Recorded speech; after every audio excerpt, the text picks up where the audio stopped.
Когда человек плачет, это не остается незамеченным. Аллах приказывает ангелам спуститься к нему. Он говорит: «Мой раб сидит в одиночестве и проливает слезы. Идите, утешьте его». Ангелы приходят, говорят ему добрые слова, касаются его сердца, но он все равно продолжает плакать.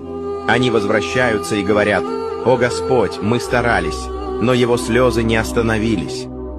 И тогда Аллах говорит: «Я знаю, почему он плачет. Я забрал у него то, что он любил, но взамен я дарую ему то, о чем даже его сердце не осмеливалось просить, то, что утолит его боль и превзойдет его мечты.